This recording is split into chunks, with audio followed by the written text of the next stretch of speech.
Durante el largo y cálido verano de 1914, el viejo orden en Europa parecía firmemente establecido. Los monarcas de Europa estaban estrechamente vinculados por matrimonio y descendencia. El zar Nicolás de Rusia era primo hermano del rey de Inglaterra. El emperador de Alemania era nieto de la reina Victoria y había ido en el carruaje del rey de Inglaterra en muchas ocasiones. Todo esto acentuaba la herencia paneuropea, la conciencia de una civilización común que estaba simbolizada por la entente cordial entre los dos viejos enemigos, Inglaterra y Francia. En 1914, la cultura europea se había impuesto a las otras. La civilización europea dominaba el mundo y los europeos esperaban que continuara haciéndolo.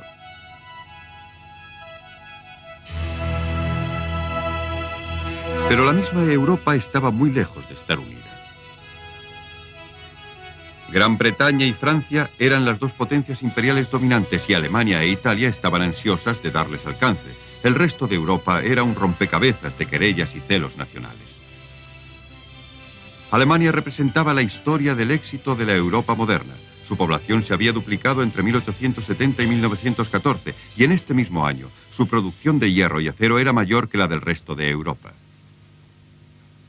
Alemania consideró justificado estirar sus músculos para conseguir un imperio, y entre 1889 y 1914 procedió a un rearme prodigioso. En 1914 poseía un ejército formidable, 15 veces mayor que el de Gran Bretaña, y la artillería más poderosa del continente. A partir de 1897 había construido una gran flota. En 1912 los alemanes poseían 20 acorazados modernos en comparación con la potencia naval dominante Gran Bretaña, que poseía 30 grandes acorazados. Gran Bretaña consideró que el crecimiento del poderío naval de Alemania era una gran amenaza, y en el verano de 1914, tras años de tensión, Jorge V presidió la movilización de la flota británica. Sus aliados, Francia y Rusia, también se movilizaron contra Alemania y el Imperio Austrohúngaro. Los alemanes, bajo el pretexto de la querella entre Austria y los serbios, iniciaron las acciones contra Rusia y Francia. Cuando las grandes potencias hicieron honor a sus obligaciones por tratados y a sus compromisos sobre el papel, sucedió lo inconcebible. Europa fue arrastrada a un conflicto bélico. Con entusiasmo y con ardientes expectativas, el mundo civilizado se lanzó a la guerra. El primer movimiento de los alemanes tomó por sorpresa a los británicos y a los franceses, un ataque masivo a través de Bélgica, dejando a un lado Holanda. La resistencia belga fue aplastada y el avance alemán se convirtió en un paseo. Este avance llevó velozmente a las fuerzas alemanas, según lo planeado, hasta el desguarnecido flanco norte de los franceses, con París a su alcance. Al otro lado del canal, las fuerzas británicas comenzaban a embarcar. Eran muy reducidas, pero bien adiestradas y equipadas.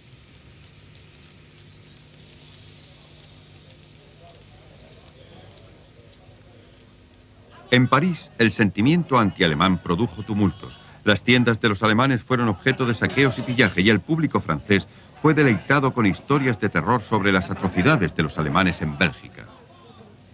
París estaba en peligro, y todos los taxis fueron requisados para llevar tropas al frente del Marne. Todo el mundo esperaba que fuera una guerra de movimientos, una guerra combatida al galope, dominada por la caballería. Tanto los generales como los soldados rasos subestimaron la fuerza de la moderna artillería y la importancia de las nuevas armas y tácticas.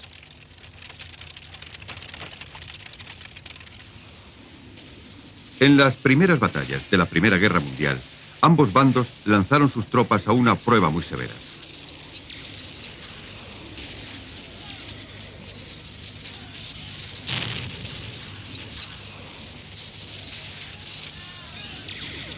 El pequeño ejército regular británico fue diezmado casi de inmediato. Las bajas fueron espantosas. Cientos de miles de hombres murieron en los primeros choques. Esta fue la guerra que hizo pedazos el corazón de la juventud europea. La primera embestida de los alemanes en Francia los llevó hasta el Marne y casi hasta París. A continuación, los franceses contraatacaron y los alemanes tuvieron que retroceder, viéndose forzados a mantener sus posiciones defensivas. 1914 terminó con una gran parte del norte de Francia y Bélgica bajo control alemán. Durante el siglo XIX, el objeto de la guerra era flanquear a un adversario, utilizando la carga de la caballería para ganar terreno y cambiar rápidamente de dirección. En 1914, en la primera Gran Guerra Europea, desde hacía más de 40 años, la caballería no podía hacer nada contra la precisión del fuego de los fusiles de largo alcance y de la ametralladora. La ametralladora se había convertido en un arma mortífera de gran precisión. Las ametralladoras y la artillería ligera hacían pedazos el avance de las tropas. Los alemanes descubrieron la trinchera casi por casualidad. Una vez que habían cavado la tierra, podían desbaratar los ataques de los aliados con facilidad. Los británicos y los franceses exhortaban a sus hombres para que avanzaran contra las gruesas alambradas y profundas trincheras alemanas. La artillería aún no poseía la suficiente precisión para destruir las alambradas o los elaborados refugios subterráneos. Las primeras e importantes batallas de la Primera Guerra Mundial tuvieron lugar cuando los aliados intentaron detener el espectacular avance inicial de los alemanes. Cuando estos fueron contenidos y rechazados, comenzaron a cavar la tierra y cada bando buscó el flanco de su enemigo hasta que la línea de trincheras se extendió desde el Canal de la Mancha hasta Suiza.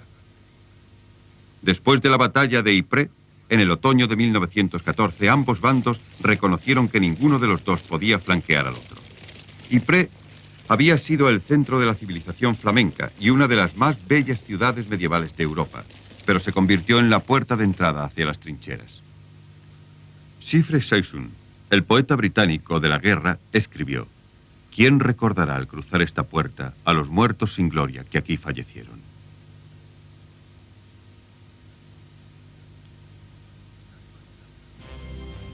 Tanto en Gran Bretaña como en Alemania, el patriotismo era alimentado por una violenta propaganda. Los jóvenes eran alentados a luchar por el rey y por la patria, ofreciéndoles, si llegaba el caso, la pluma blanca, símbolo de la cobardía. Inicialmente el reclutamiento no fue necesario en Gran Bretaña. Solo se aceptaban voluntarios para las trincheras. Sin embargo, a principios de 1916 se introdujo el reclutamiento para todos los mayores de 18 años. En ambos bandos se movilizaron todos los recursos del Estado para la guerra total. Era una guerra internacional. Los aliados de Alemania eran el Imperio Austrohúngaro y Turquía. Los rusos lucharon contra Alemania en las trincheras de Francia. Las poblaciones civiles estaban organizadas con máscaras antigás, cartillas de racionamiento y certificados de ahorros nacionales. Las mujeres inglesas interpretaron un papel importante. Animaron a los héroes. Atendieron y confortaron a los heridos. Y a medida que avanzó la guerra, también se convirtieron en miembros activos de la población trabajadora, sustituyendo a los hombres en las granjas y en las fábricas de municiones. Toda mujer que trabajaba producía armas para los cañones de las trincheras. La participación de las mujeres en la guerra, incluso en Rusia, transformó su estatus. No cabe duda de que este hecho ayudó a su eventual emancipación en Gran Bretaña.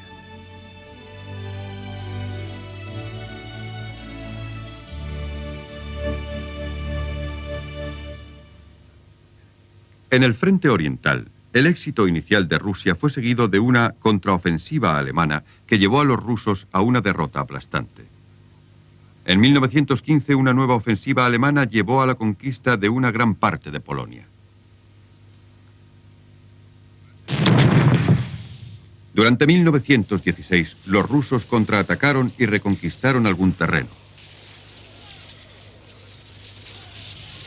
Pero la guerra en el este era diferente. La guerra de trincheras era la excepción y no la regla.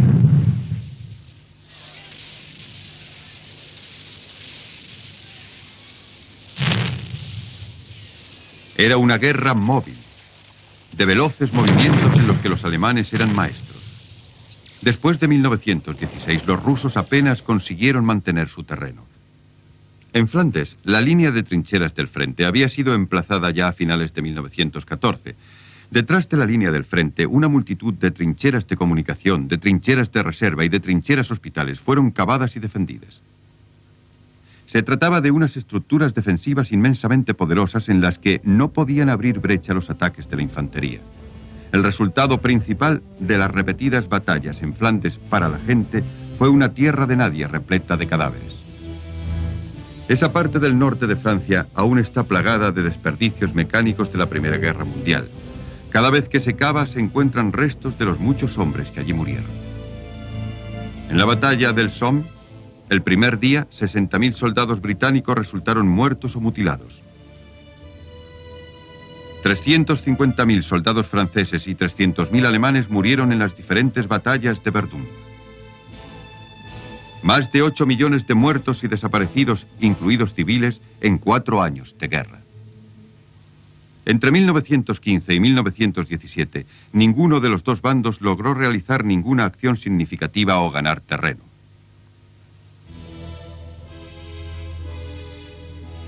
Tanto los generales como los soldados y los civiles estaban igualmente perplejos. El campo de batalla era una desolación. En el este, los alemanes continuaron presionando a los rusos sin dejarse desanimar por el invierno. El entusiasmo de los rusos por la guerra había mermado. 3 años de lucha en suelo ruso habían producido grandes penalidades en las zonas de guerra y una masiva carestía en las ciudades. Pronto hubo tumultos exigiendo pan y la confusión política continuó. El zar Nicolás ordenó a sus tropas que sofocaran los tumultos y restablecieran su autoridad. Pero en marzo de 1917 ni siquiera las tropas de choque quisieron abrir fuego sobre los revoltosos y se negaron categóricamente a recibir órdenes de su monarca absoluto. Los altos oficiales del ejército, aliados con políticos liberales como Kerensky, intentaron hacerse con el gobierno. Pero ni Kerensky ni nadie pudieron aplacar a los soldados, y entre marzo y octubre de 1917 hubo tumultos y motines en muchas ciudades. El zar había abdicado. Pero eso de poco le sirvió. Él y su familia fueron hechos prisioneros y posteriormente asesinados. Naturalmente, todos los enemigos de Rusia quisieron explotar la situación, y los alemanes enviaron de nuevo a su patria a un agitador ruso exiliado, Lenin. Fue la influencia de Lenin y de sus partidarios, los bolcheviques, la que llevó a cabo la Revolución Rusa.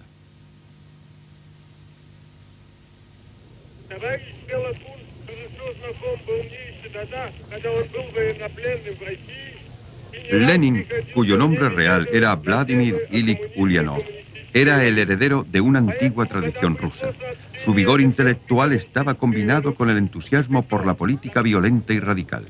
Su partido, los bolcheviques, logró explotar el amplio desgaste producido por la guerra y transformó el ejército en una fuerza revolucionaria. En la medianoche del 7 de noviembre de 1917 se produjo el asalto al Palacio de Invierno de San Petersburgo y el gobierno provisional de Kerensky cayó. Fue un acontecimiento que el gran realizador de cine ruso, Sergei Eisenstein, celebró en uno de sus filmes.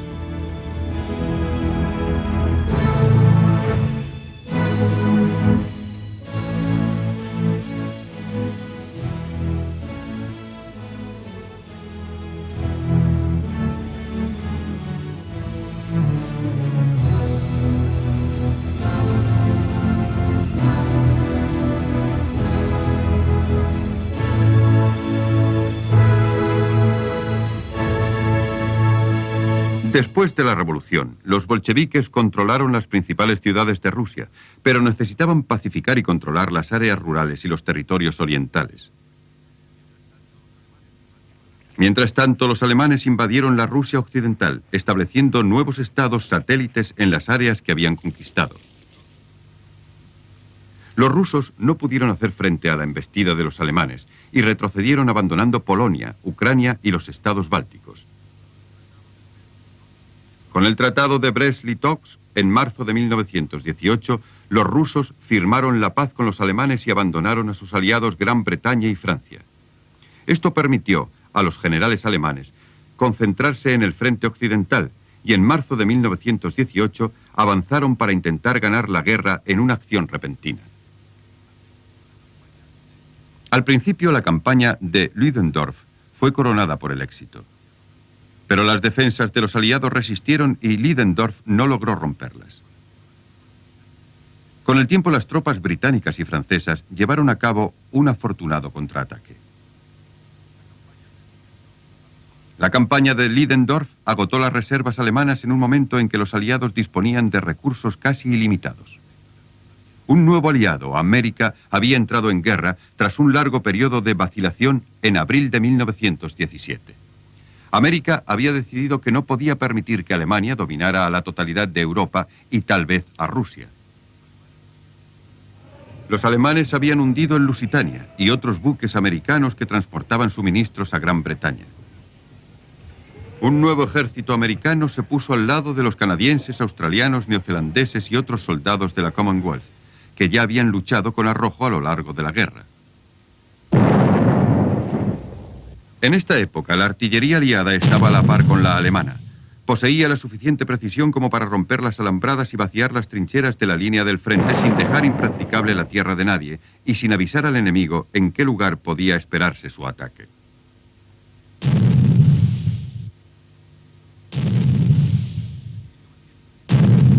En 1918 la guerra había asumido las características de una guerra moderna.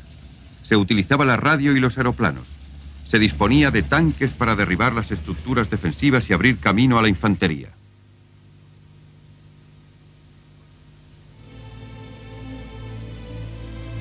Cuando los aliados comenzaron su contraataque final en octubre de 1918, no tenían ni idea de si la campaña de Ludendorff había representado su último cartucho. Estos hombres ignoraban hasta qué punto se había desmoralizado Alemania a partir del fracaso de Ludendorff. Solo cuando miles de soldados alemanes se rindieron y los prisioneros comenzaron a retroceder en gran número a través de la tierra de nadie, resultó evidente el impacto de la victoria de los aliados.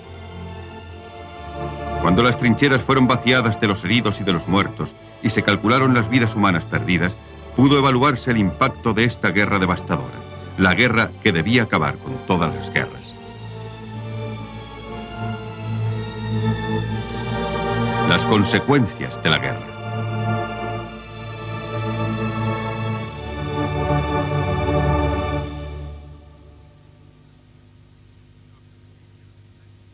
Los líderes de las potencias victoriosas se reunieron en Versalles, cerca de París, en enero de 1919, con la intención de dar una configuración a Europa de acuerdo con sus intereses.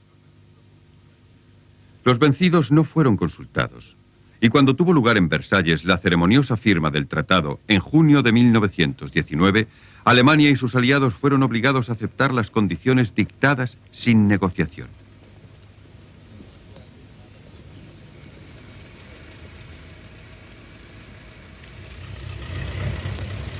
El tratado rehizo el mapa de Europa. Desde Finlandia en el norte hasta Yugoslavia en el sur, se creó una franja de estados totalmente nueva con los restos del Imperio Austrohúngaro y con fragmentos de Rusia y Alemania de antes de la guerra. Solo los vencedores no sufrieron alteraciones. En Oriente Medio, donde se había combatido con firmeza durante 3 años en el frente oriental, los políticos europeos dieron rienda suelta a su imaginación. El Imperio Otomano había unido sus fuerzas a Alemania y los aliados habían formulado una serie de acuerdos secretos para desmembrarlo. También habían prometido tanto a los árabes como a los judíos unos estados autónomos que, al igual que el resto de los acuerdos de Versalles, jamás se llevaron a cabo totalmente. Al mismo tiempo, los dignatarios del Palacio de Versalles iniciaron una guerra contra la Rusia de los bolcheviques. Costosos y frágiles carros blindados fueron enviados para intentar acabar con el gobierno revolucionario. Soldados escoceses, americanos, franceses, japoneses e incluso alemanes se alzaron en armas para acabar con el comunismo. A la vanguardia se hallaban los rusos blancos y su ejército equipado desde Occidente. Rusia era una economía campesina que luchaba por reinventarse después de la revolución y las espantosas penalidades de la guerra. El hambre, la inflación y la confusión económica formaban parte del legado que había heredado el nuevo gobierno comunista. La guerra civil había hecho al gobierno olvidar la necesidad de alimentar a su pueblo y le había obligado a formar un ejército con los improvisados y destartalados grupos que habían llevado a cabo la Revolución Rusa.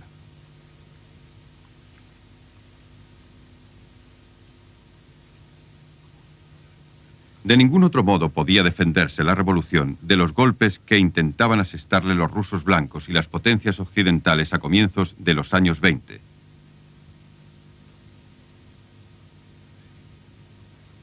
Lenin murió prematuramente en 1924. Su lugar fue ocupado por Joseph Stalin, que había triunfado sobre Trotsky y sus otros rivales. Stalin dominó Rusia durante 30 años. Al principio, durante los años 20, Stalin estaba preocupado con la lucha para asegurar las fronteras, en pacificar las minorías raciales y reconquistar y pacificar los territorios del lejano oriente.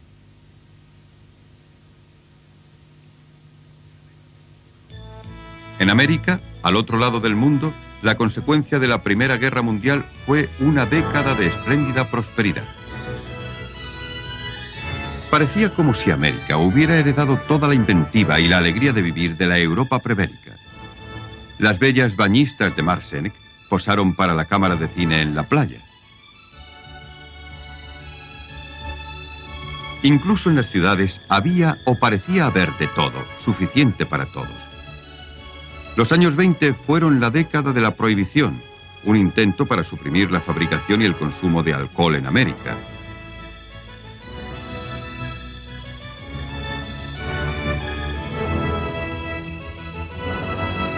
Pero la prohibición no fue aprobada unánimemente. La prosperidad de América se basaba en unas premisas falsas. La industria de las manufacturas floreció, pero los tipos de intereses eran altos y el dinero afluyó a América. Las bolsas enloquecieron. La exagerada fuerza del dólar debilitó a las otras divisas mundiales hasta que éste se hundió en 1929. Los banqueros y los estadistas americanos no habían estado preparados para las responsabilidades que les correspondían como consecuencia de la Primera Guerra Mundial.